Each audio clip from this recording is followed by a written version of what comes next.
The sound of designer heels clicking across Italian marble echoed through the Morrison mansion's grand foyer. Catherine Morrison paused at the top of the sweeping staircase, her hand instinctively moving to her 6-month pregnant belly as she heard footsteps behind her. "Catherine! Wait!" called a voice that made her stomach clench with dread. She turned to see Sophia Brennan approaching, her 28-year-old face wearing that same false smile that had fooled everyone else but not Catherine. Not anymore. "What are you doing in my home? Sophia?" Catherine's voice was measured, though her heart hammered against her ribs. Sophia's laugh was like breaking glass. "Oh, didn't Richard tell you he gave me a key months ago? Said I should feel welcome here." She stepped closer, and Catherine caught the scent of the expensive perfume her millionaire husband had been buying for someone else. "Richard isn't here," Catherine said carefully, taking a step back toward the stairs. At 47, she had learned to read danger in a young woman's eyes, and what she saw in Sophia's made her blood run cold. "I know exactly where Richard is," Sophia said, her voice dropping its fake sweetness. "He's at the office, probably thinking about how much easier his life would be without certain complications." Catherine's hand tightened on the mahogany banister. "If you have something to say, say it. I'm saying that baby you're carrying, it's ruining everything." Sophia's mask finally slipped completely. "Richard and I have plans, and they don't include playing house with his middle-aged wife and another brat." The words hit Catherine like physical blows. She had suspected Richard's latest affair, had even hired a private investigator to confirm it. But hearing this level of calculation from the woman he had chosen over their 20-year marriage was devastating. "Get out of my house," Catherine said, turning toward the stairs. "Our house, you mean?" Sophia called after her. "Richard's already putting it in my name. Did he mention that in your little heart-to-heart conversations about your precious pregnancy?" Catherine froze on the second step.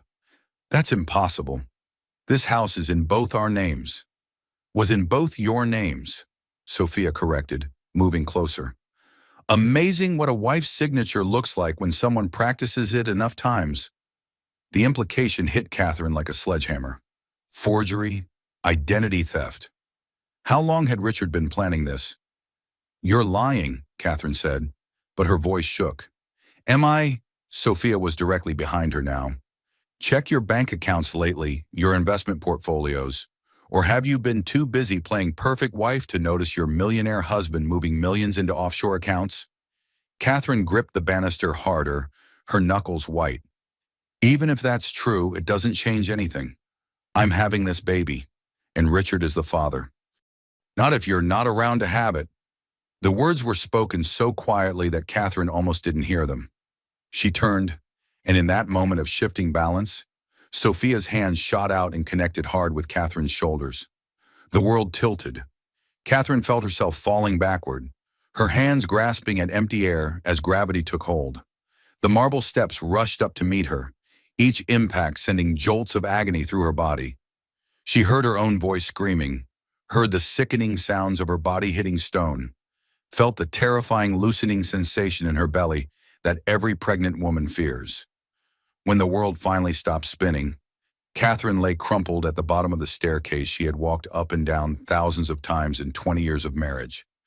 Above her, Sophia's voice called out with theatrical concern.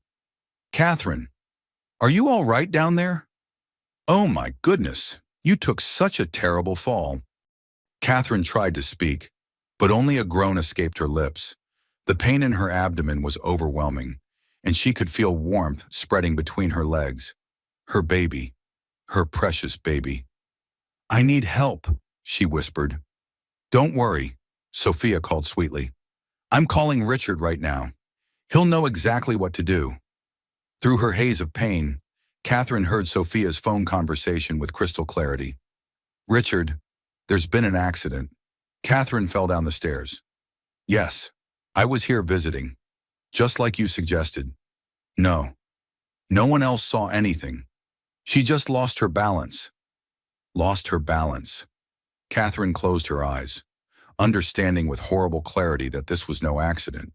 This was attempted murder, and her millionaire husband was part of it. The front door burst open, and Richard Morrison's voice filled the foyer with its familiar authority. "What happened here?" he demanded. But Catherine heard something else in his tone, not surprise, but confirmation that a plan had worked. "She just fell," Sophia said, and Catherine could hear the tears in the younger woman's voice. Academy Award-level performance. "I tried to catch her, but she was too far ahead of me on the stairs." Richard knelt beside Catherine, his face a mask of concern that didn't reach his eyes. "Catherine, can you hear me? Don't try to move." "Richard," Catherine managed to whisper. "She pushed me. Sophia pushed me." His expression didn't change, but his eyes grew cold. "You're confused, darling. Sophia would never hurt you. You must have tripped."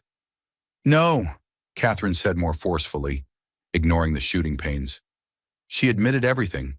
The house papers, the bank accounts, the planning. "Catherine, you're delirious." Richard interrupted, his voice gentle but firm. "Sophia came by to bring you flowers. Remember, you invited her in, and then you lost your balance on the stairs. Pregnancy can affect equilibrium." The lies rolled off his tongue so smoothly that Catherine realized this conversation had been rehearsed.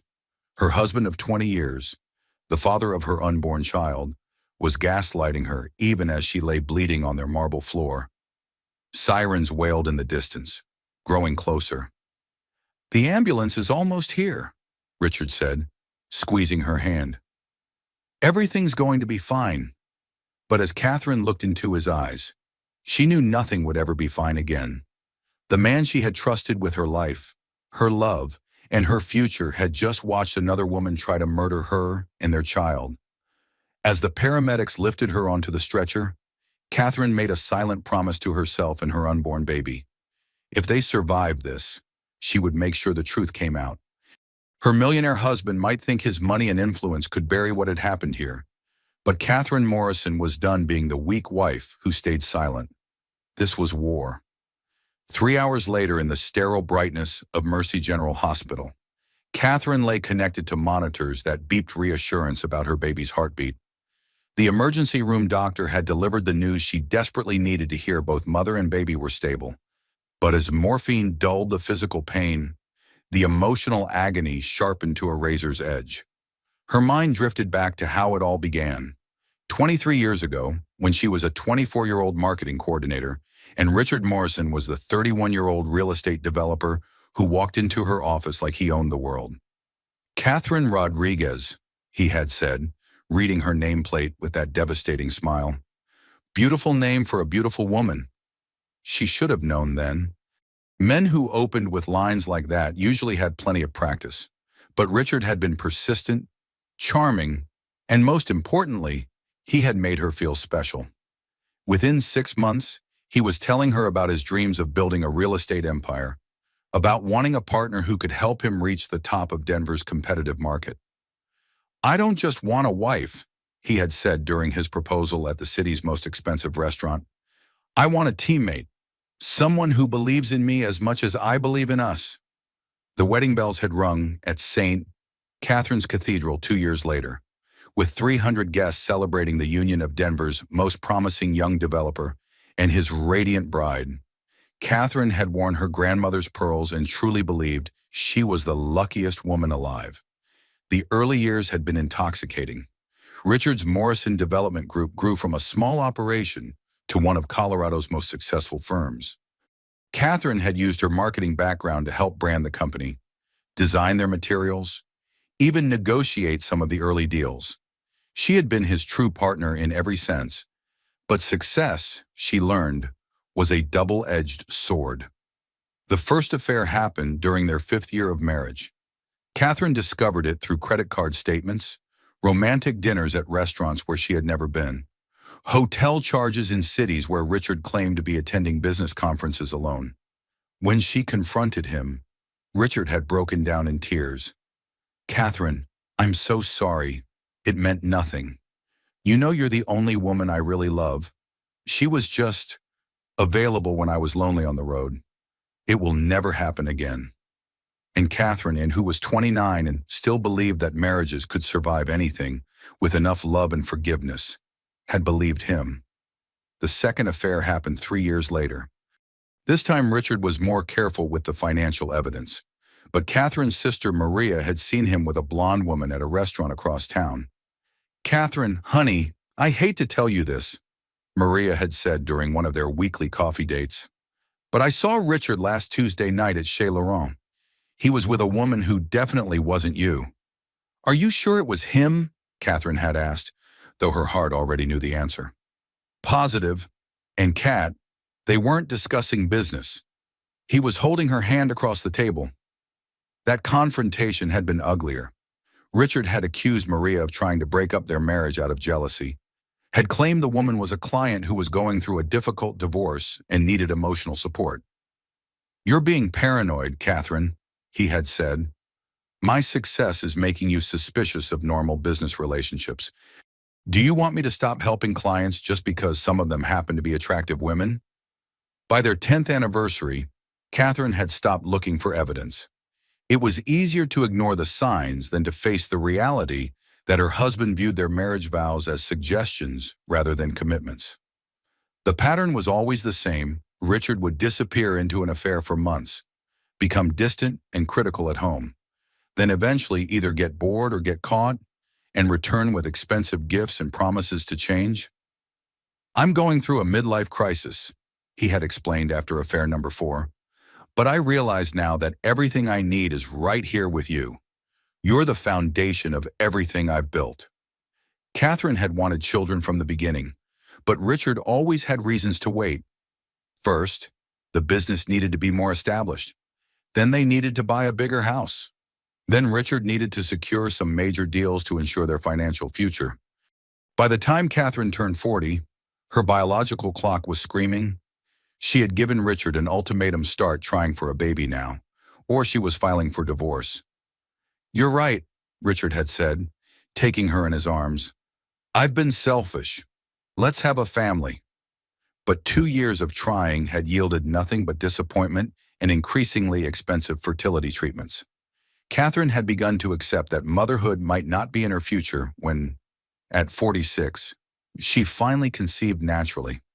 The pregnancy had been a miracle, a gift she had never expected to receive. Richard had seemed genuinely excited, talking about converting his home office into a nursery, about teaching their child to ski in Aspen and sail on the lake. But Catherine now realized that somewhere during those conversations about their future, Richard had been making very different plans. Her phone buzzed with a text from Maria. "Just heard about your fall. Coming to hospital now. Love you." 20 minutes later, Maria Rodriguez Santos burst through the hospital room door like a protective tornado.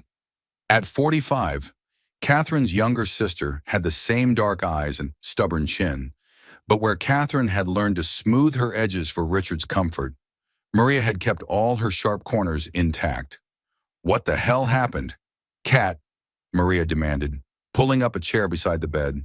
"And don't give me some story about losing your balance. You've never been clumsy a day in your life." Catherine looked at her sister, the same woman who had tried to warn her about Richard's affairs, who had questioned his treatment of her for years, who had never bought into the perfect marriage facade. "Richard's having another affair," Catherine said quietly. "I know that much," Maria replied. "I've been waiting for you to figure it out. This Sophia girl isn't exactly discreet. She's been posting photos of expensive gifts on social media for months. But what does that have to do with you falling downstairs?" Catherine took a deep breath. "She didn't just want Richard to herself, Maria. She wanted me gone. Permanently." Maria's face went white. "Catherine, what are you saying?" "I'm saying that Sophia Brennan pushed me down those stairs hoping I would lose the baby. Maybe hoping I would lose more than that. That's attempted murder." "I know. And Richard," Catherine's voice broke slightly, "he knew. Maria. When I told him what really happened, he looked me in the eyes and told me I was confused. He's covering for her." Maria sat back in her chair, her expression cycling through shock, anger, and finally in grim determination. 20 years, she said finally. 20 years I've watched that man chip away at your confidence, your independence, your sense of reality. And now he's graduated to letting his girlfriend try to kill you. I don't know what to do, Catherine admitted. Even if I can prove what happened, Richard has money, influence, connections. He'll find a way to make this disappear. Not if we're smart about it, Maria said firmly. Kat, remember what happened to our cousin Elena when she tried to divorce that abusive husband of hers? She documented everything, built a case, and took him for everything he was worth. Elena's ex-husband wasn't a millionaire with half the city council in his pocket. No, but he was a controlling narcissist who thought his wife was too stupid to fight back. Sound familiar? Catherine felt something she hadn't experienced in years, a spark of her old fire. The determination that had helped her build Richard's business in the early days before he had trained her to step back and let him take credit. What are you thinking? She asked. I'm thinking that Richard Morrison has finally gone too far, and it's time to show him what happens when he underestimates a woman who's done playing by his rules. A knock on the door interrupted them. A woman in her late 30s stepped in, wearing a badge and a serious expression. Mrs. Morrison, I'm Detective Rebecca Park with the Denver Police Department. I'd like to ask you some questions about your accident this afternoon. Catherine looked at Maria, who nodded encouragingly. It wasn't an accident, Detective, Catherine said, her voice growing stronger with each word. It was attempted murder. As Catherine began to tell her story, she realized that the ending of her 20-year marriage might actually be the beginning of something much more important, the fight for her life, her child's future, and her own truth. The foundation of lies Richard had built was about to crumble, and Catherine Morrison was going to make sure she was the one holding the sledgehammer. Meanwhile, across town in the glass tower that housed Morrison Development Group, Richard Morrison stood at his office window overlooking downtown Denver, his phone pressed to his ear. The city stretched out below him like a kingdom he had conquered through 25 years of ruthless ambition, but today his empire felt precarious. This complicates things. Sophia, he said, his voice stripped of the warmth he had shown Catherine's sister at the hospital. On the other end of the line, Sophia Brennan's voice was tight with panic. She was supposed to lose the baby. Richard, that was the whole point. A fall like that should have caused a miscarriage. Richard closed his eyes, massaging his temples where a headache was building. Keep your voice down. Are you at your apartment? Yes, but I can't stop shaking. What if she remembers what I said to her? What if she tells someone about the house papers and the bank accounts? She won't, Richard said with more confidence than he felt. Catherine's been playing the perfect wife for so long. She doesn't even remember how to fight back. Besides, who's going to believe her word against ours? But what if? Listen to me carefully, Sophia. Richard interrupted, his voice taking on the commanding tone that had intimidated business rivals for decades. We stick to the story. You came to visit Catherine because you wanted to make peace about our relationship. She invited you in, showed you around the house, and lost her balance on the stairs. You tried to help but couldn't reach her in time. End of story. Sophia's breathing was audible through the phone. The detective who called me wants to interview me tomorrow morning. Perfect. Give her the performance of your life. Tears, guilt about not being able to prevent the fall, concern for Catherine and the baby. Can you handle that? I think so. You'd better do more than think so, Richard said coldly. Because if this goes sideways, you're the one who's going to prison for assault. I was nowhere near that house. The silence on the other end of the line stretched long enough to make Richard nervous. Sophia, are you there? I'm here, she said finally, but her voice had changed. I'm just wondering why you're talking about me going to prison when this was your idea. Richard felt the first flutter of real concern. Sophia had always been manipulable, desperate for his approval and the lifestyle he could provide. But cornered animals sometimes bit back. It wasn't my idea for you to push her down the stairs, he said carefully. I told you we needed to find a way to make Catherine's pregnancy problematic. I never said anything about physical violence. You said the problem would take care of itself if she lost the baby. Sophia shot back. You said it would just be her word against ours after that. What did you think I was going to do? Convince her to trip? Richard realized with dawning horror that Sophia had recorded their conversation. The tremor in her voice wasn't just panic, it was the sound of someone who had finally realized she was expendable. Are you recording this call? Sophia, would it matter if I was? It would matter to both of us, Richard said smoothly, shifting into damage control mode. Look, we're both upset and saying things we don't mean. The important thing is that we support each other through this investigation. Catherine is going to be fine. The baby's going to be fine. And in a few months, this will all be forgotten. And then what, you divorce Catherine and marry me like you promised? Richard looked out at his city again, calculating odds and exit strategies. Of course, sweetheart. That's always been the plan. But as he spoke the words, Richard was already mentally drafting the goodbye email he would send from his apartment in the Cayman Islands, where he had been moving money for the past year. Sophia Brennan had served her purpose, but she was becoming a liability. After hanging up, Richard immediately called his lawyer. Harold, I need you to prepare some documents. Quickly and quietly. Harold Westbrook had been covering Richard's legal tracks for 15 years. Ever since the first time Richard had been caught forging Catherine's signature on business loans. What kind of documents? The kind that transfer ownership of certain properties and accounts into my name only. And Harold, I need them backdated to look like Catherine signed them voluntarily 6 months ago. Richard, that's what I pay you extremely well to make legal. Richard finished. How quickly can you have them ready? If we're talking about what I think we're talking about, I'll need at least 48 hours to make them look legitimate. You have 24? Richard ended the call and immediately opened his laptop to check the balance in his Cayman Islands account. $12 million. Built up through years of skimming from joint investments and business deals Catherine thought they owned together. His phone rang again. Detective Rebecca Park. Mr. Morrison, I'm calling to follow up on your wife's accident. I'd like to schedule a time to speak with you about what happened. Of course, Detective. I'll do anything I can to help. This has been such a shock. I'm sure it has. Can you tell me why Miss Brennan was at your house this afternoon? Richard had prepared for this question. Sophia has been trying to make amends with Catherine about our relationship.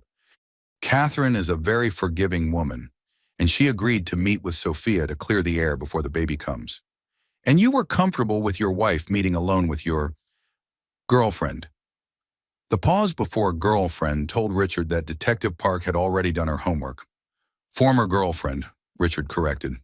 Sophia and I ended our relationship weeks ago when Catherine and I decided to focus on our marriage and our coming child.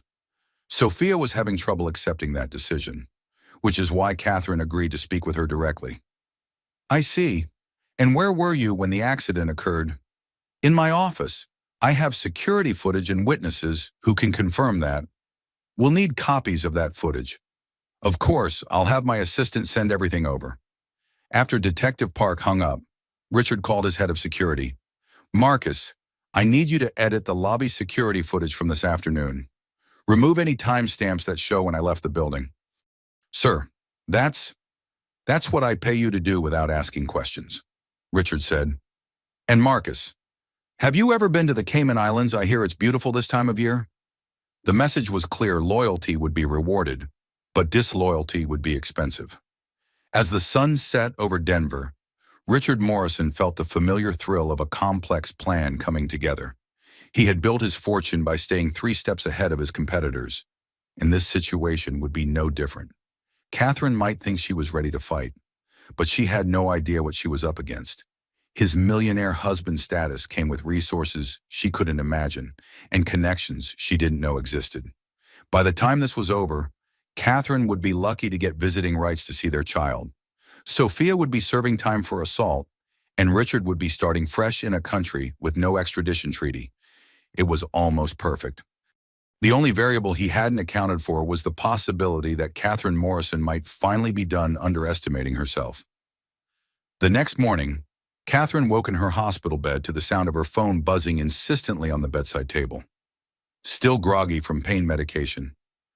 She glanced at the caller ID and felt her stomach drop. Richard. Catherine. Thank God you're awake. His voice was honey-sweet with concern. How are you feeling? I wanted to stay at the hospital last night, but I thought you needed rest. Where were you yesterday? Richard, Catherine asked, her voice hoarse but steady. When Sophia was in our house. I told you, darling, I was at the office. I have the security footage to prove it. Catherine, I'm worried about you. The doctor said head injuries can cause confusion, memory problems. Maybe you're not remembering things clearly. There it was again, the gentle gaslighting, the suggestion that her own mind couldn't be trusted. For 20 years, Catherine had accepted Richard's version of reality over her own instincts. Not anymore. My memory is perfectly clear, she said. Sophia admitted everything. The forged documents, the offshore accounts, the plan to get rid of the baby. Catherine, please. You're starting to sound paranoid. Sophia brought you flowers as a peace offering, and you had an accident. Why would you want to turn this into something sinister? Because it was sinister, Catherine thought, but she didn't say it aloud. Instead, she said, I need to go. Richard, the doctor wants to run more tests. After hanging up, Catherine immediately called the number Detective Park had left for her. Detective Park, this is Catherine Morrison. I need to tell you about a phone conversation I overheard yesterday. What kind of conversation? Catherine took a deep breath. After Sophia pushed me down the stairs, she called my husband. I heard her say, Catherine fell down the stairs. Yes, I was here visiting, just like you suggested. The silence on the other end of the line stretched long enough to make Catherine wonder if the call had dropped. Mrs. Morrison, are you saying you believe your husband was involved in planning what happened to you? I'm saying my husband knew Sophia was coming to the house, and he knew why. That's a very serious accusation. It's a very serious crime. Detective, an hour later, Detective Rebecca Park stood in Catherine's hospital room with a digital recorder and a skeptical expression. At 38, Park had investigated enough domestic violence cases to recognize the signs, but she had also learned that wealthy men like Richard Morrison didn't usually leave obvious trails. Mrs. Morrison, I need you to walk me through everything that happened yesterday, from the moment you woke up. Catherine told her story methodically, starting with Richard leaving for work without his usual goodbye kiss, continuing through Sophia's arrival and culmination in the push down the stairs. Did you invite Miss Brennan to your home? Absolutely not. I didn't even know she had a key until she told me Richard gave her one. Detective Park made a note. We'll need to verify that. What exactly did Miss Brennan say about your husband's financial arrangements? Catherine repeated Sophia's claims about the house being transferred into the younger woman's name, about forged signatures and offshore accounts. Do you have access to your joint financial accounts? I should, but I haven't checked them in months. Richard handles all our investments and major financial decisions. Mrs. Morrison, I have to ask, why would a woman who's been having an affair with your husband suddenly come to your house to confess and threaten you? What would she gain from that? It was a good question, and Catherine had been thinking about it all night. I think Sophia believed Richard was going to leave me for her. But then I got pregnant, and suddenly there was another complication. A baby means child support, custody arrangements, ongoing connections. It means Richard could never completely cut ties with me. Detective Park nodded. So she saw the pregnancy as an obstacle to her future with your husband. More than that, I think Richard told her that if something happened to the baby, it would be easier to make me look unstable, unfit, maybe even dangerous to myself. That's a very calculated plan, Mrs. Morrison. My husband is a very calculated man. Detective. After Detective Park left, Catherine's phone rang again. This time it was an unknown number. Mrs. Morrison. This is Jennifer Walsh from Walsh & Associates.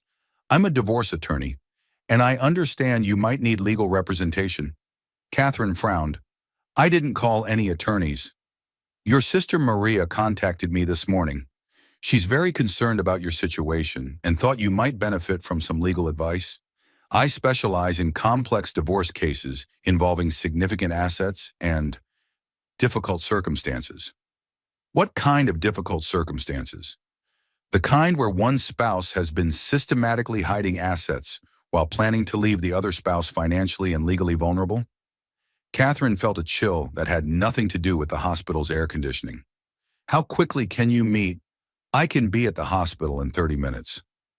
Jennifer Walsh turned out to be a sharp-eyed woman in her mid-50s with steel gray hair and the kind of confident bearing that came from winning battles against powerful men. She carried a briefcase that looked like it had survived several wars and wore a suit that probably cost more than most people's cars. Mrs. Morrison, your sister gave me some background on your situation. Before we discuss anything else, I need to tell you that what you're describing sounds like a pattern of financial abuse combined with an escalation to physical violence. These cases require very careful handling. What do you mean? I mean that men like your husband don't usually get caught the first time they try to eliminate an inconvenient wife. They've been planning for years, moving money, creating paper trails that make their wives look incompetent or unstable. Jennifer opened her briefcase and pulled out a stack of documents. I took the liberty of running some preliminary checks on your husband's business interests. Mrs. Morrison, when was the last time you actually saw copies of your joint tax returns? Catherine thought about it. Richard always handles the taxes. He says they're too complicated for me to understand. I see. And when was the last time you personally spoke to your financial advisor about your investment portfolio? Richard manages all of that. He says it's more efficient to have one point of contact. Jennifer's expression grew grim. Mrs. Morrison, based on public records, your husband has been transferring assets out of joint accounts for at least 2 years. Properties you probably think you own have been moved into business entities where you're not listed as a beneficiary. Catherine felt the room spinning. That's impossible. He would need my signature. He would need a signature that looks like yours, Jennifer corrected. Document forgery is surprisingly common in cases like this. But why, if Richard wanted a divorce, he could have just asked? I would have been reasonable about the financial settlement. Jennifer's smile was sympathetic but sad. Mrs. Morrison, reasonable isn't good enough for men like your husband. They wanted all: the wife, the mistress, the money, the reputation, and no consequences for their choices. So what do? We document everything. We freeze what accounts we can. We build a case that shows the pattern of financial abuse and connects it to what happened yesterday. Jennifer leaned forward. But I have to warn you, this is going to get ugly. Your husband has had years to prepare for this moment. We're starting from behind.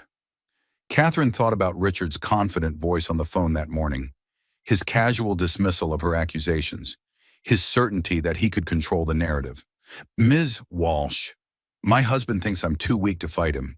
He thinks 20 years of marriage has broken me down into someone who'll just accept whatever story he tells. And has it? Catherine looked down at her hands, which were no longer shaking. Yesterday, it might have, but today, I have a daughter to protect. Daughter. The ultrasound this morning, we're having a girl. Catherine's voice grew stronger. And I'll be damned if I'm going to let her grow up thinking that powerful men can just erase inconvenient women. Jennifer smiled for the first time since entering the room. Mrs. Morrison, I think we're going to get along just fine. As her new attorney began explaining the legal strategy they would need to pursue, Catherine realized that the investigation into her fall was just the beginning. The real battle would be proving that Richard Morrison had spent 20 years systematically destroying his wife's independence so that when the time came to eliminate her, she would be too isolated and powerless to fight back. But Richard had made one crucial mistake. He had underestimated what a woman could accomplish when she finally stopped trying to save a marriage and started fighting to save herself. 2 days later, Catherine was released from the hospital with strict instructions to rest and a prescription for prenatal vitamins that felt like a small miracle. As Maria helped her into the passenger seat of her car, Catherine noticed a black sedan following them from the hospital parking lot. Maria, don't look back, but I think we're being followed. Her sister glanced in the rearview mirror and swore under her breath. Private investigator. Probably. Richard's already building his defense. They drove to Maria's house instead of the Morrison mansion, taking a circuitous route through downtown Denver that confirmed their suspicions about the tale. Maria lived in a modest neighborhood that felt like a fortress of normalcy after the cold luxury Catherine had grown accustomed to. You can stay here as long as you need, Maria said, carrying Catherine's hastily packed bag into the guest room. But Kat, we need to talk about what comes next. Jennifer Walsh is filing for a restraining order this afternoon, Catherine said, lowering herself carefully onto the bed. And she's trying to freeze our joint accounts before Richard can move more money. That's not what I mean. Maria sat beside her sister, her expression serious. I mean, we need to talk about what happens if the police can't prove what Sophia did. What happens if Richard's money and connections make this whole thing disappear? Catherine had been trying not to think about that possibility, but Maria was right to force the conversation. Jennifer says that even if the criminal case doesn't stick, we can use the civil courts, lower burden of proof, and Richard's money becomes evidence of his ability to damage me, rather than protection from consequences. And if that doesn't work, Catherine was quiet for a long moment. Then I disappear. I take my daughter, and I start over somewhere Richard can't find us. Maria nodded grimly. I'd been researching what that would take. New identities, cash reserves, places to live off the grid. It's possible, but it's not easy. Let's hope it doesn't come to that. Catherine's phone buzzed with a text from Jennifer Walsh. Need you to see something. Can you meet me at my office in an hour? An hour later, Catherine sat in Jennifer's law office staring at a stack of documents that made her feel sick. These are copies of loan applications filed in your name over the past 3 years, Jennifer explained, totaling nearly $8 million in borrowed money against properties you thought you owned jointly with Richard. Catherine picked up one of the documents and stared at her own signature, or what looked like her signature. I never signed these. I know, but they're very good forgeries. Good enough to fool bank officials who were probably getting substantial fees for processing these loans quickly and quietly. Jennifer spread out more papers. Here's where it gets interesting. All of this borrowed money was immediately transferred to accounts in the Cayman Islands, accounts that were opened 6 months ago in Richard's name only. He's been planning to leave me for 6 months. Longer than that. Mrs. Morrison, your husband has been systematically looting your marriage for years. He's been using your credit rating, your signature, and your ownership stake in properties to generate cash that he's been hiding offshore. Catherine felt nauseous. How much? So far, we can trace about $15 million, but there's probably more. 15 million, Catherine's voice cracked. I thought we were building a life together. I thought the business success, the real estate investments, the lifestyle, I thought we were partners. You were partners, Jennifer said gently. You were just the only one who didn't know the partnership was designed to end with your elimination. Catherine's phone rang. Detective Park. Mrs. Morrison, I need you to come to the station. We've had some developments in your case. 30 minutes later, Catherine sat in an interview room at the Denver Police Department watching Detective Park set up a digital recorder with careful precision. Mrs. Morrison, we've completed our initial interviews with your husband and Ms. Brennan. I'd like to play you some excerpts and get your response. The first recording was Richard's voice, smooth and confident. Detective, my wife has been under tremendous stress with this pregnancy.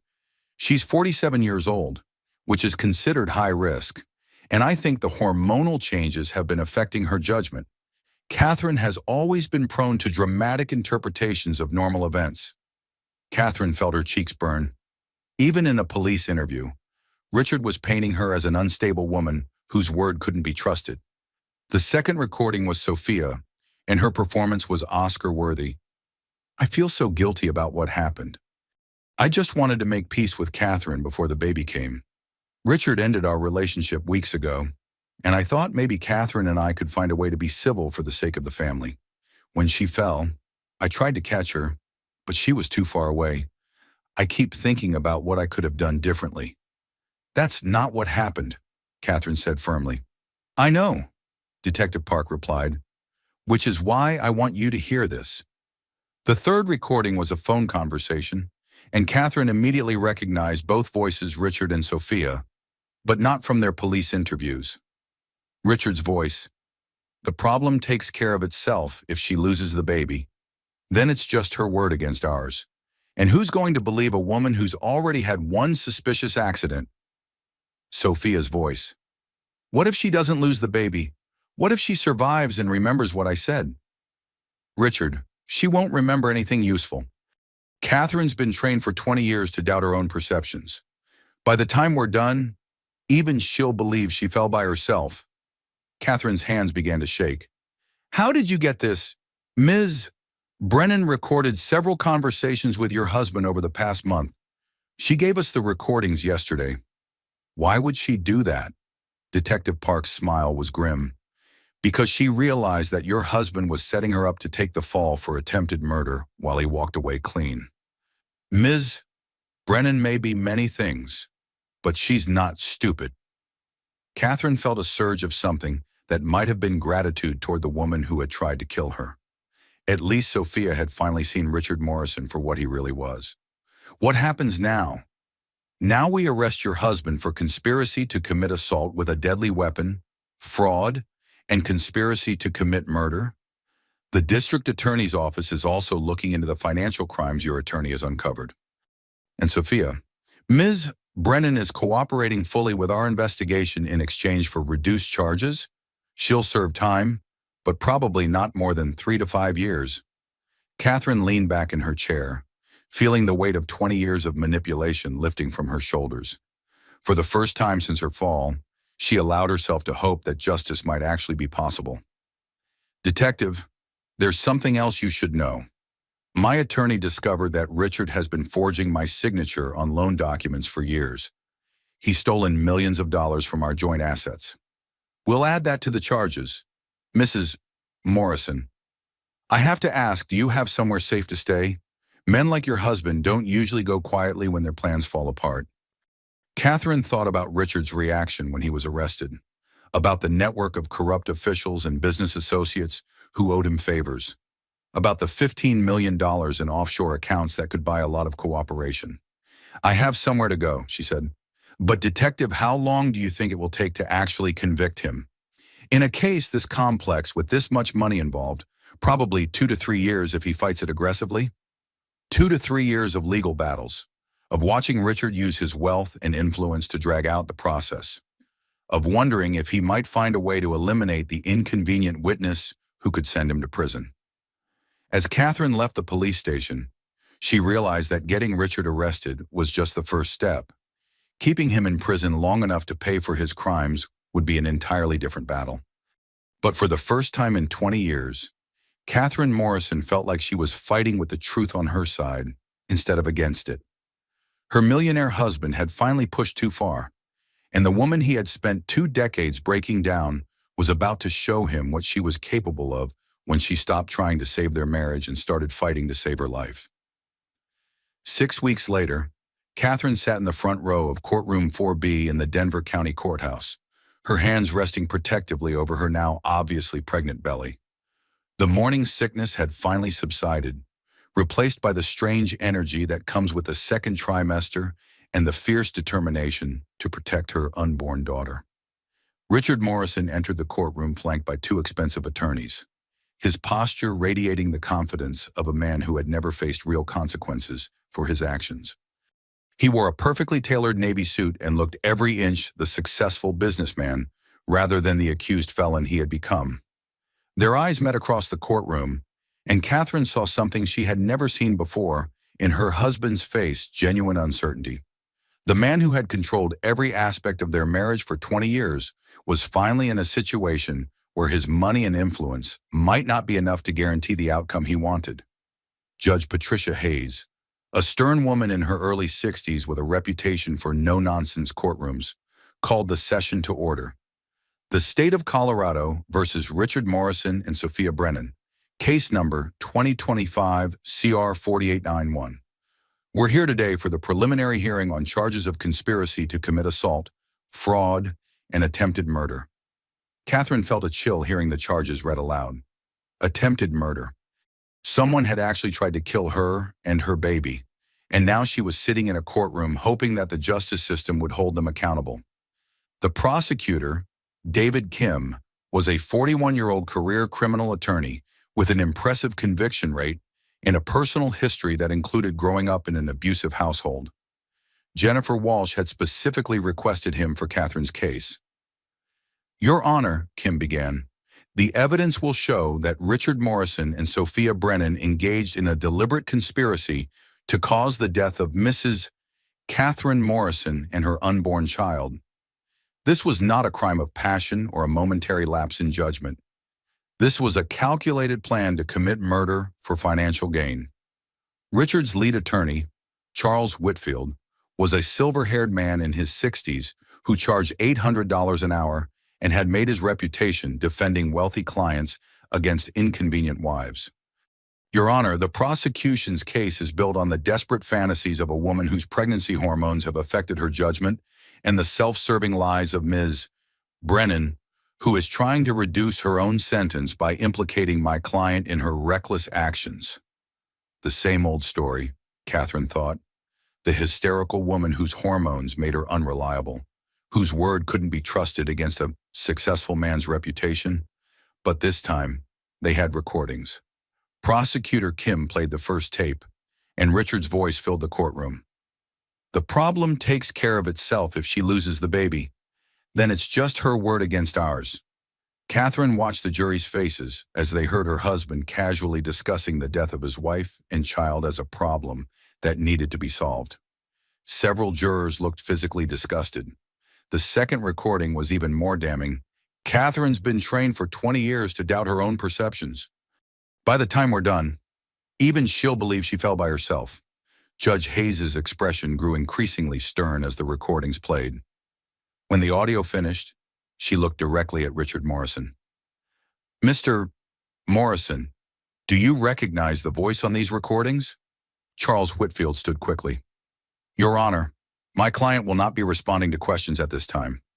The court will note that the defendant declined to confirm or deny whether that was his voice on the recordings, Judge Hayes said dryly. The prosecution called their first witness Carlos Mendez, the building maintenance worker who had been cleaning windows in the Morrison Mansion's foyer on the day of Catherine's fall. Carlos was a nervous man in his 30s who spoke with a slight accent and kept glancing at Richard as if expecting retaliation. Mr. Mendez, please tell the court what you saw on the afternoon in question. I was cleaning the big windows in the front hall when I heard voices upstairs. Two ladies talking, but not friendly talking, angry talking. Could you hear what they were saying? Some of it. The young lady, she was saying something about a baby being a problem. The older lady, Mrs. Morrison, she was telling her to leave. What happened next? Carlos took a shaky breath. I heard footsteps, like someone walking fast. Then I heard Mrs. Morrison scream, and she came tumbling down the stairs. The young lady, she was at the top looking down. Did the young lady appear surprised by Mrs. Morrison's fall? No, sir. She looked satisfied, like something had gone the way she wanted. Charles Whitfield's cross-examination was aggressive. Mr. Mendez, how much money did Mrs. Morrison's attorney offer you to testify today? Nobody offered me money. But you were paid money to forget what you saw, weren't you? Carlos's voice dropped to almost a whisper. Mr. Morrison gave me $5,000 to say I didn't see nothing. A murmur ran through the courtroom. Catherine felt a surge of gratitude toward Carlos, who was risking his job and possibly his safety to tell the truth. And why are you changing your story now? Whitfield pressed. Carlos looked directly at Catherine, his eyes sad but determined. Because I got daughters, sir, and I can't sleep at night knowing I took money to help a man hurt a pregnant lady. The next witness was Dr. Sarah Chen, Catherine's obstetrician, who testified about the specific nature of Catherine's injuries. The pattern of bruising and the location of the impact injuries are consistent with a fall that resulted from being pushed backward rather than losing balance naturally, Dr. Chen explained. When someone trips or loses their balance, they typically fall forward or to the side. Mrs. Morrison's injuries suggest she was propelled backward with significant force. But the most devastating testimony came from an unexpected source, Richard's business partner of 15 years, Michael Torres.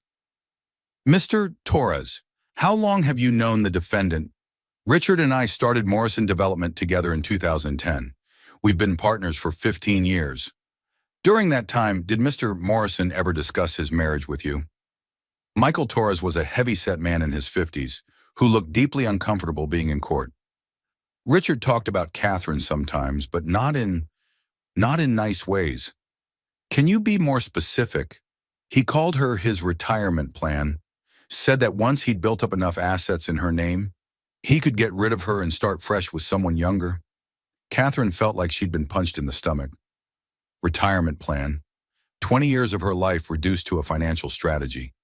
Did Mr. Morrison ever discuss how he planned to get rid of his wife?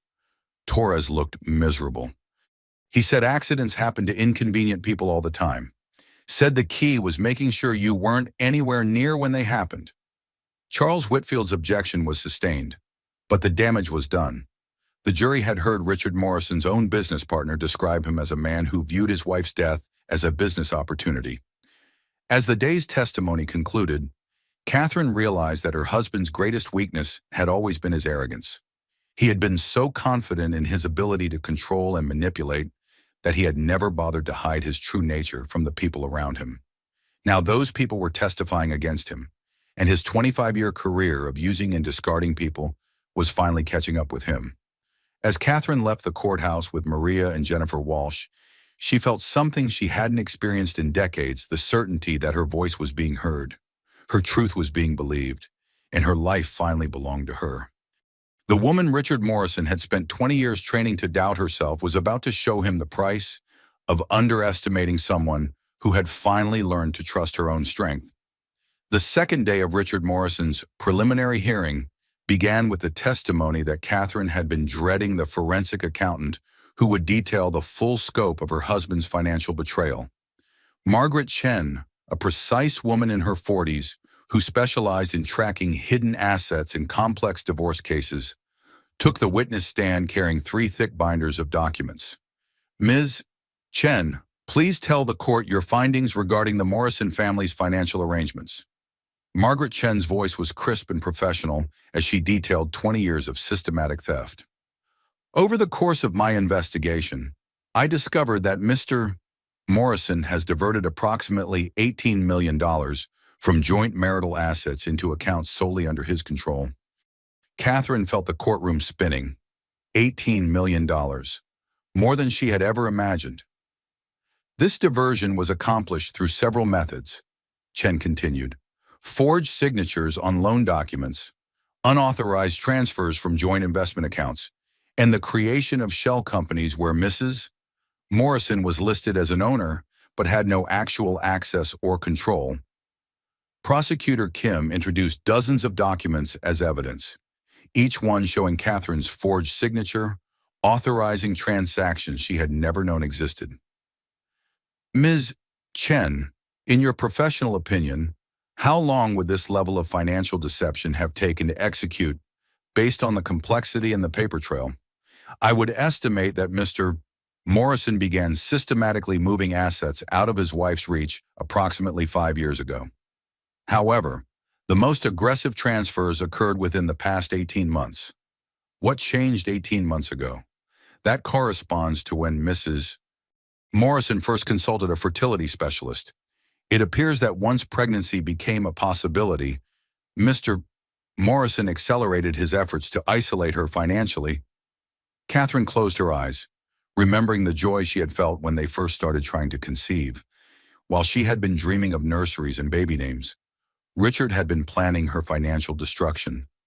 Richard's attorney, Charles Whitfield, attempted to portray the transfers as legitimate business decisions. Ms. Chen, Isn't it common for successful businessmen to diversify their holdings and protect assets from potential lawsuits? Yes, but legitimate asset protection doesn't typically involve forging a spouse's signature or hiding the transfers from that spouse. How can you be certain the signatures were forged? Chen pulled out a thick folder. I had Mrs. Morrison's signature analyzed by 3 independent handwriting experts. All 3 concluded that the signatures on these financial documents were created by someone other than Mrs. Morrison. The prosecution's next witness was even more damaging, Harold Westbrook, Richard's lawyer of 15 years, who had been granted immunity in exchange for his testimony.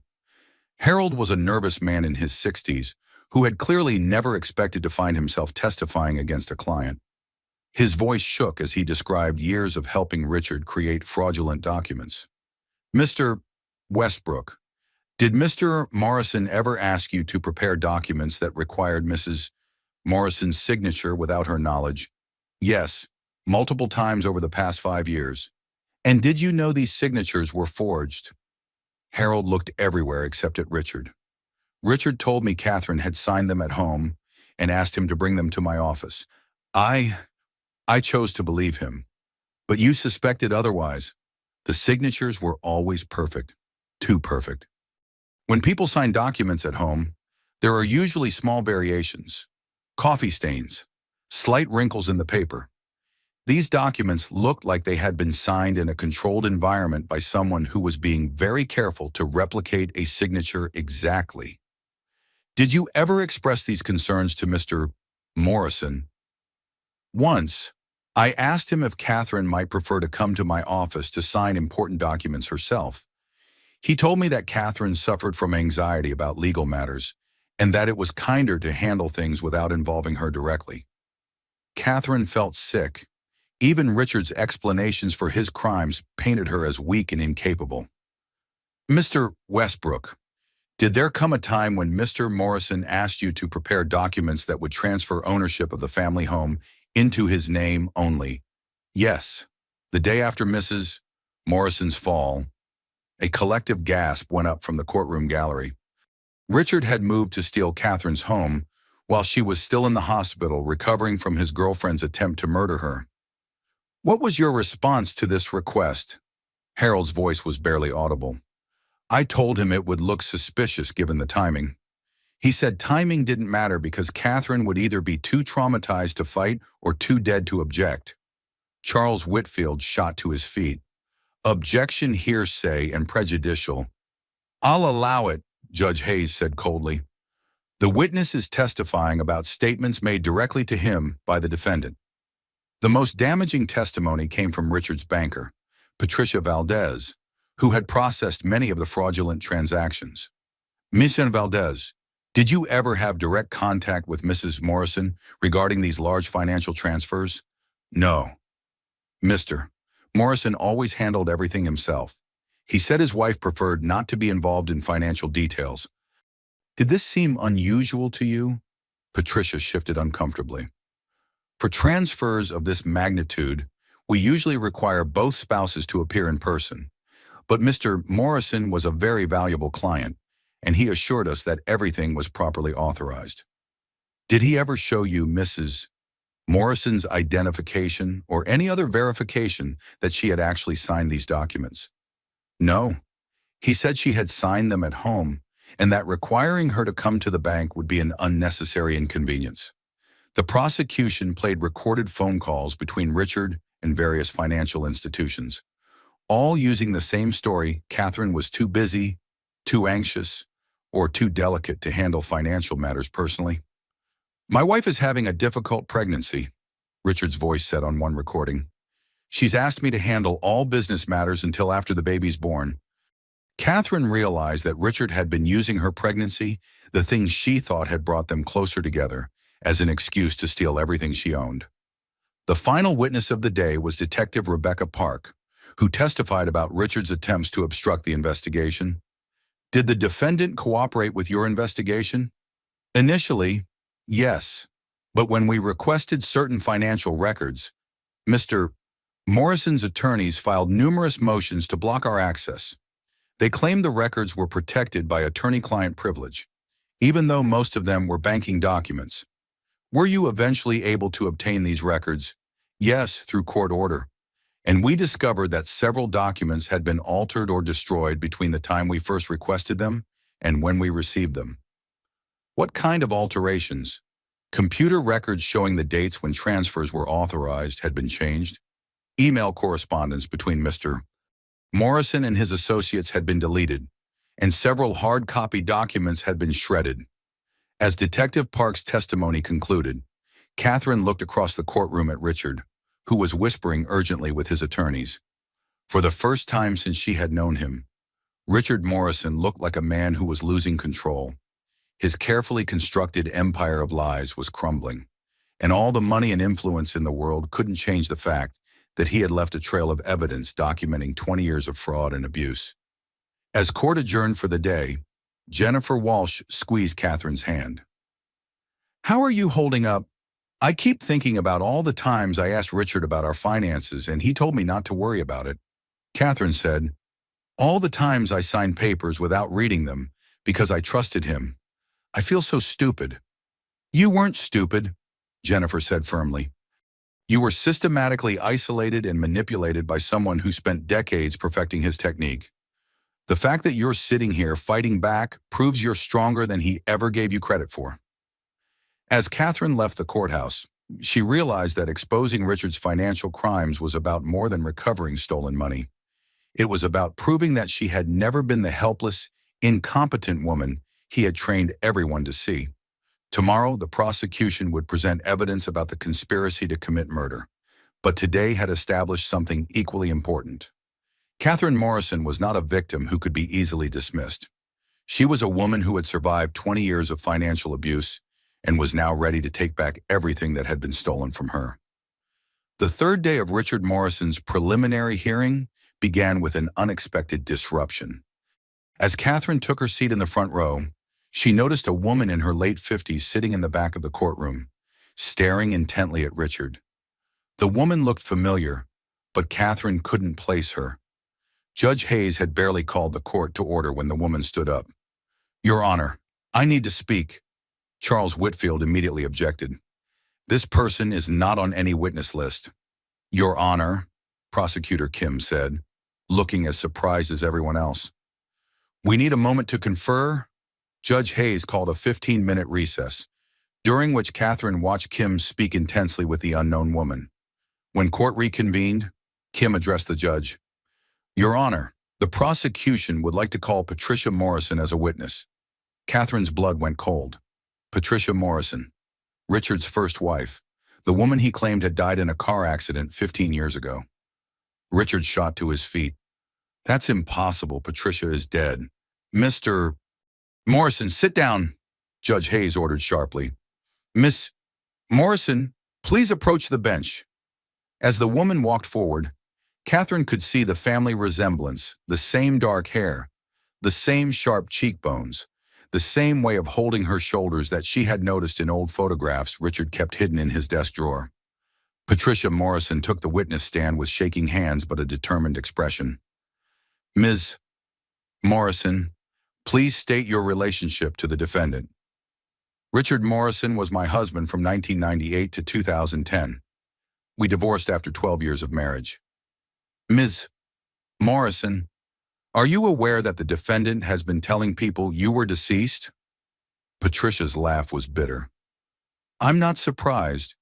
Richard always said I was dead to him after I left." "Why did you leave your marriage?" Patricia took a shaky breath. "Because Richard Morrison tried to kill me." The courtroom erupted in shocked murmurs. Judge Hayes banged her gavel for order. "Ms. Morrison, please tell the court what happened." "I was 6 months pregnant with Richard's child. We had been trying to have a baby for years, and I thought he was happy about the pregnancy. But I started noticing that he was moving money around, talking to lawyers, acting like he was preparing for something." Catherine felt her heart pounding. The story was horribly familiar.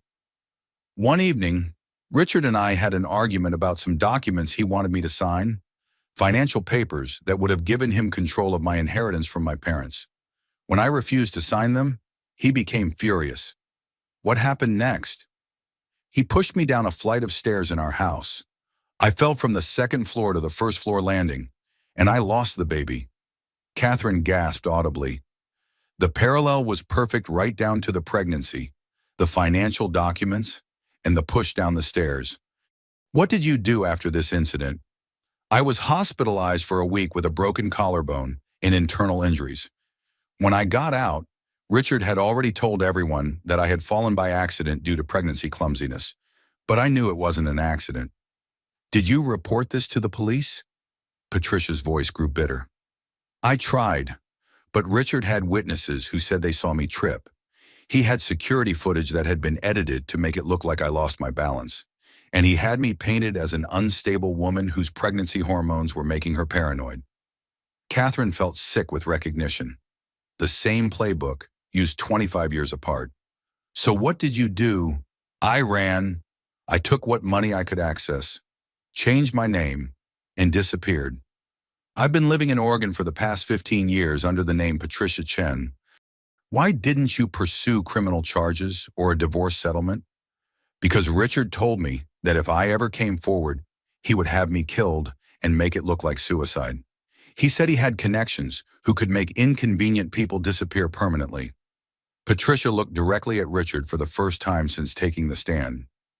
He said the only reason he was letting me live was because I was already legally dead to him, and dead people can't testify in court.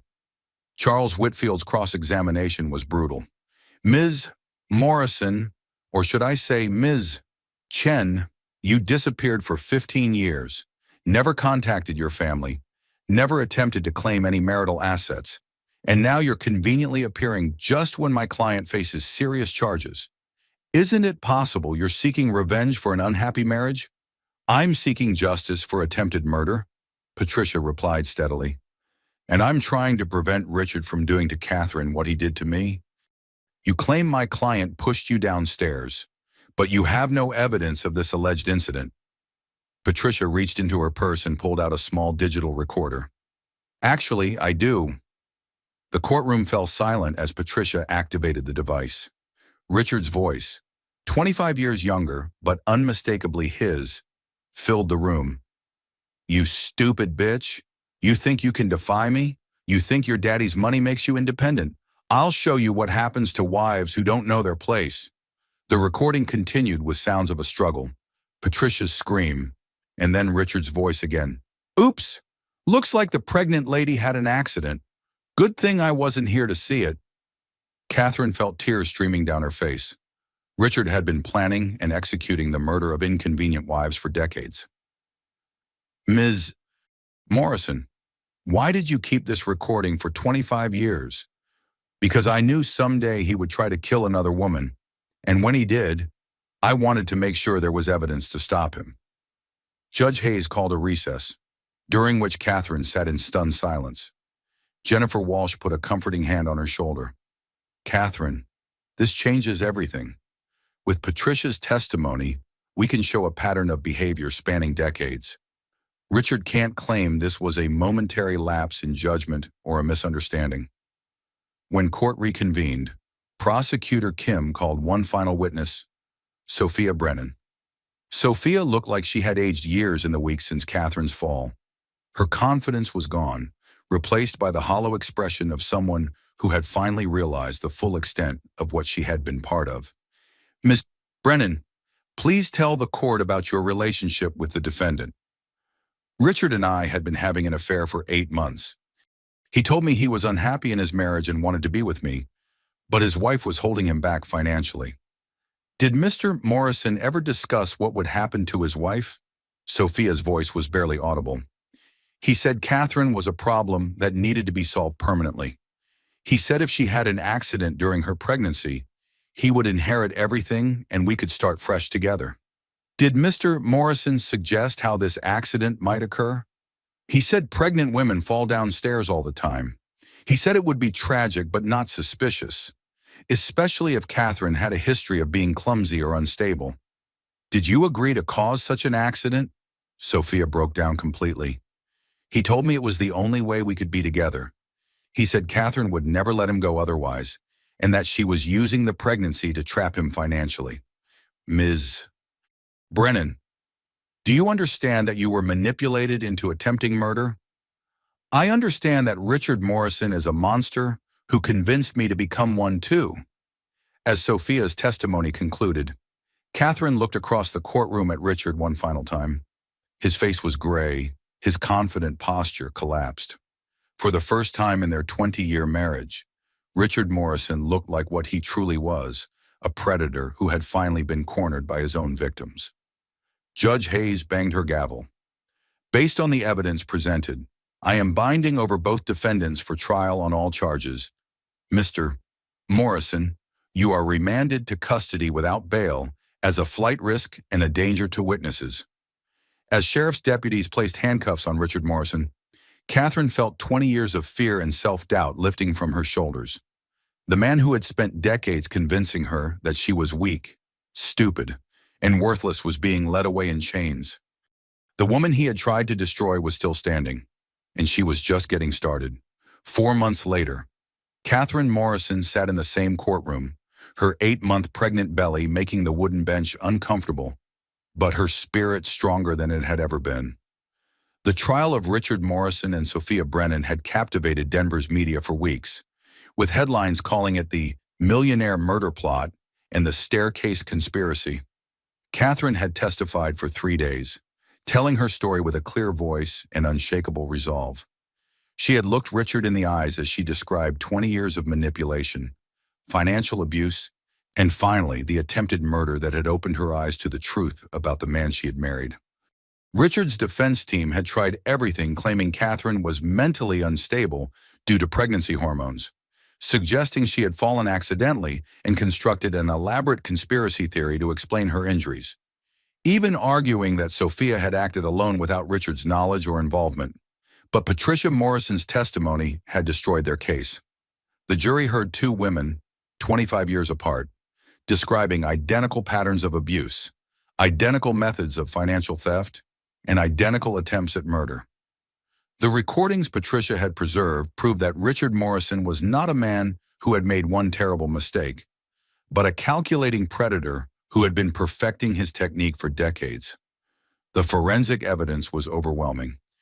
The $18 million in hidden assets, the forged signatures, the deleted computer records, the edited security footage, all of it painted a picture of a man who had been systematically planning his wife's elimination for years. Sophia Brennan had pled guilty to attempted murder in the 2nd degree in exchange for her testimony against Richard. She would serve 8 to 12 years in prison, with the possibility of parole in 6 years if she continued to cooperate with prosecutors. But Richard Morrison faced life in prison. The jury had been deliberating for 3 days, and Catherine could see the strain on Richard's face growing with each passing hour. His expensive attorneys whispered urgently in his ear, but they all knew that no amount of legal maneuvering could overcome the mountain of evidence against him. Jennifer Walsh sat beside Catherine, along with Maria and Patricia Morrison, who had become an unexpected source of strength and support. The 4 women had formed a bond forged by survival and the determination to see justice done. "Ladies and gentlemen of the jury, have you reached a verdict?" Judge Hayes asked. The jury foreman, a retired teacher in her 60s, stood with a solemn expression. "Yes, Your Honor, we have. In the matter of the state of Colorado versus Richard Morrison, on the charge of conspiracy to commit murder in the 1st degree, how do you find we find the defendant guilty?" Catherine felt Maria squeeze her hand as the courtroom erupted in quiet celebration behind them. "On the charge of attempted murder in the 1st degree, guilty. On the charge of financial fraud in the 1st degree, guilty. On the charge of forgery, guilty." Judge Hayes read through 18 separate charges, and the jury found Richard Morrison guilty on every single count. Catherine watched her millionaire husband's face crumble as the reality of his situation finally sank in. He would spend the rest of his life in prison. 3 weeks later, Catherine sat in the same courtroom for Richard's sentencing hearing. She had been invited to give a victim impact statement, and she had spent days preparing her words. "Your Honor," Catherine began, her voice clear and strong, 20 years ago, I married a man I thought loved me. I believed his promises to protect me, to build a life with me, to be my partner in every sense of the word. She looked directly at Richard, who sat at the defendant's table with his head down. Instead, I married a man who spent 2 decades systematically destroying my independence, my confidence, and my ability to trust my own perceptions. He stole my money, forged my signature, and finally, when I became inconvenient to his plans, he arranged for his girlfriend to murder me and our unborn child. Catherine's hand moved to her belly, where her daughter was due to arrive in just 3 weeks. But Richard Morrison made one crucial mistake. He underestimated what a woman can accomplish when she finally stops trying to save a marriage and starts fighting to save her life. She turned to address the judge directly. Your Honor, I stand before you today not as a victim, but as a survivor. I survived 20 years of psychological abuse, attempted murder, and a conspiracy designed to leave my daughter motherless before she was even born. Catherine's voice grew stronger with each word. I ask this court to sentence Richard Morrison to the maximum penalty allowed by law, not out of revenge, but out of justice. No woman should have to endure what I endured. No child should grow up without a mother because a selfish man decided his convenience was worth more than human life. When Catherine finished her statement, Judge Hayes looked at Richard with undisguised disgust. Mr. Morrison, please stand. Sonning. Richard stood slowly, his expensive suit now wrinkled from weeks of incarceration, his confident bearing replaced by the posture of a broken man. In my 30 years on the bench, I have never encountered a case that more clearly demonstrates the calculated evil that some human beings are capable of. You spent decades perfecting a system of abuse designed to isolate and control the women in your life. When that system was threatened by an inconvenient pregnancy, you escalated to attempted murder. Judge Hayes consulted her notes. The evidence shows that you have no capacity for remorse, no respect for human life, and no consideration for anyone except yourself. You are a danger to society and particularly to any woman unfortunate enough to trust you. Catherine held her breath. On the charge of conspiracy to commit murder in the first degree, I sentence you to life in prison without the possibility of parole. The courtroom erupted in applause. Catherine felt tears of relief streaming down her face as Maria and Patricia Morrison embraced her. On the remaining charges, I sentence you to additional terms totaling 50 years to run concurrently with your life sentence. Judge Hayes looked at Richard one final time. Mr. Morrison, you will spend the rest of your life in prison, and that is exactly what you deserve. As Richard Morrison was led away in shackles, he looked back at Catherine one final time. She met his gaze without flinching, and for the first time in their relationship, Richard Morrison was the one who looked away first. Outside the courthouse, Catherine stood with Jennifer Walsh, Maria, and Patricia Morrison as reporters asked for comments. Mrs. Morrison, how do you feel about the verdict? One reporter asked. Catherine looked at the cameras, thinking about all the women who might be watching, all the women who might be trapped in marriages like hers had been. I feel grateful, she said. Grateful to be alive, grateful for my daughter, and grateful to live in a society where justice is possible, even when it takes time to achieve. She paused in thinking about her words carefully. But mostly, I want other women to know that your voice matters, your truth matters, and your life matters. No matter how powerful your abuser is, no matter how isolated you feel, no matter how many people tell you that you're imagining things, trust yourself. Document everything. Reach out for help, and never ever give up fighting for your right to exist safely in this world. As Catherine walked away from the courthouse, her hand resting on her pregnant belly, she felt a sense of closure she had never expected to experience. The woman who had been pushed down those stairs 6 months ago had been trapped in a web of lies and manipulation that had taken 20 years to construct. The woman walking away from Richard Morrison's sentencing was free.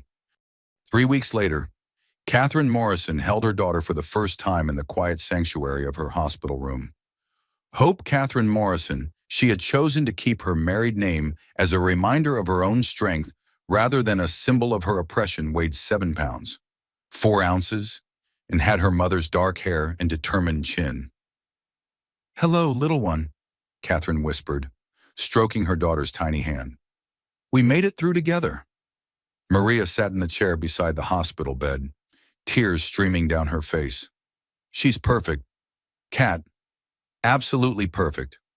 Jennifer Walsh had stopped by that morning with the final divorce papers and the settlement agreement that would give Catherine control of the Morrison family assets that hadn't been hidden offshore. Between the recovered funds and the civil lawsuit against Richard's estate, Catherine would have enough money to ensure Hope's future was secure. "The house is officially yours," Jennifer had reported.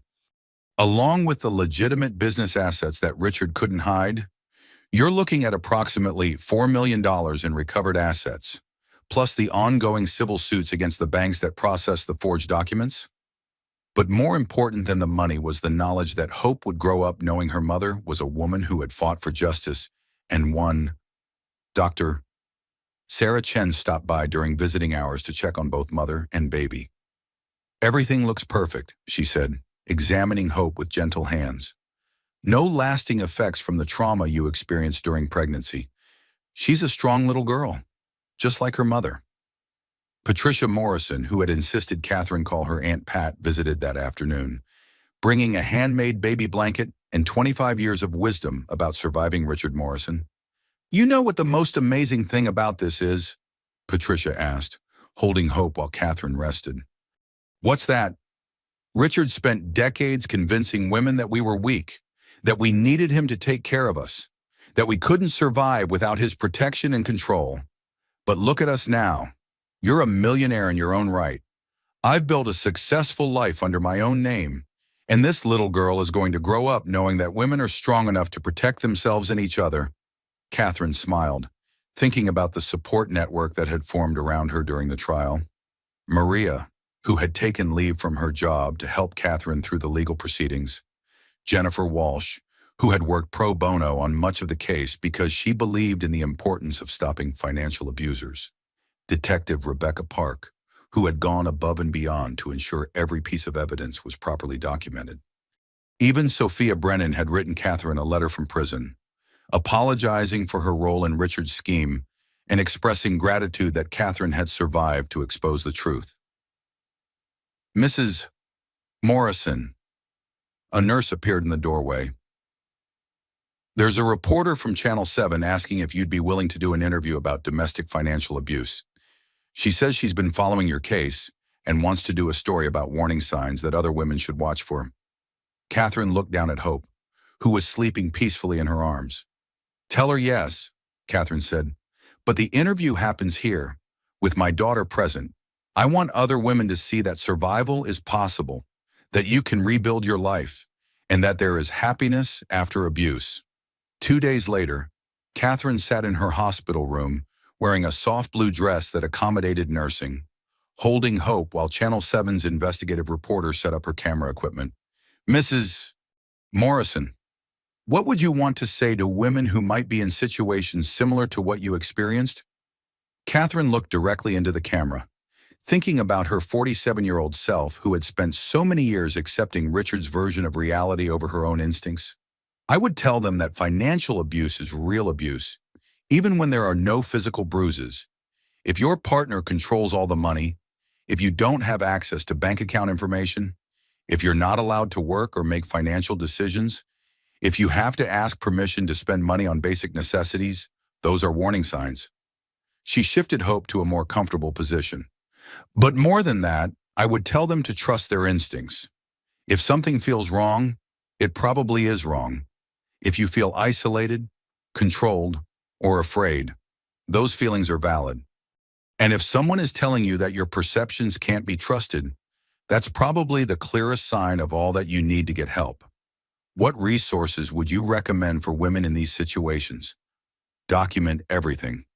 Keep copies of financial records somewhere safe, outside your home. Take pictures of important documents with your phone and email them to yourself. Build relationships with people your abuser doesn't control: family members, old friends, support groups. Catherine's voice grew stronger as she spoke. "And remember that leaving an abusive situation is dangerous. but staying is often more dangerous. Get professional help from attorneys who specialize in financial abuse, from domestic violence counselors who understand the psychology of control, and from financial advisors who can help you understand what assets you're entitled to. Looking back, is there anything you wish you had done differently? Catherine considered the question carefully. I wish I had trusted myself sooner.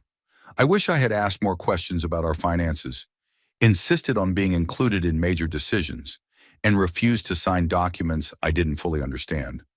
But I also understand now that Richard spent 20 years systematically breaking down my confidence and independence.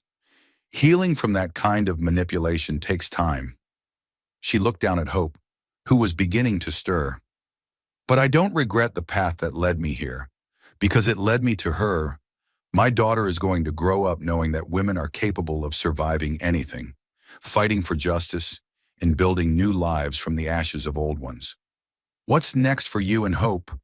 Catherine smiled, and for the first time in years, it was a smile of genuine happiness rather than performance. We're going home, to our house, with our resources and our freedom. I'm going to teach Hope to ski in Aspen and sail on the lake, all the things Richard used to talk about doing with our child. But we're going to do them as free women, not as extensions of someone else's dreams. She paused, thinking about the future she was now free to create. I'm also starting a foundation to help women escape financial abuse. Too many women stay in dangerous situations because they don't have the resources to leave safely. If Hope and I can help change that for even one woman, then everything we went through will have served a purpose. After the interview, Catherine sat alone with Hope, looking out the hospital window at the Denver skyline. The city looked the same as it had 6 months ago, but Catherine's place in it had changed completely. She was no longer Mrs. Richard Morrison, the millionaire's wife who had spent 20 years making herself smaller to fit into someone else's vision of her life. She was Catherine Morrison, a woman who had survived attempted murder, exposed decades of financial fraud, and was now raising her daughter to believe that women's voices matter, women's truths matter, and women's lives matter. The grandfather clock that had chimed ominously in the Morrison mansion foyer was now silent, its sound replaced by the gentle rhythm of Hope's breathing and the quiet confidence of a woman who had finally learned to trust her own strength. As Catherine prepared to take her daughter home, she realized that the most important thing she could teach Hope wasn't about avoiding dangerous men or recognizing warning signs. It was about trusting herself, speaking her truth, and never accepting someone else's definition of her worth. The woman Richard Morrison had tried to erase was gone. In her place was someone stronger, wiser, and more determined than he had ever imagined possible. Catherine Morrison had not just survived her millionaire husband's attempt to destroy her, she had transformed into exactly the kind of woman he had always feared she might become, completely, authentically, and powerfully free. As mother and daughter prepared to begin their new life together, Catherine whispered one final promise to the tiny girl in her arms. We're going to write our own story from now on. Hope. And it's going to be a story about women who refuse to disappear, no matter who tries to erase them. The sound of their quiet breathing filled the room, a gentle rhythm of survival, hope, and the unbreakable bond between a mother who had fought for justice and the daughter who would grow up knowing that women's lives are worth fighting for. Their story was just beginning.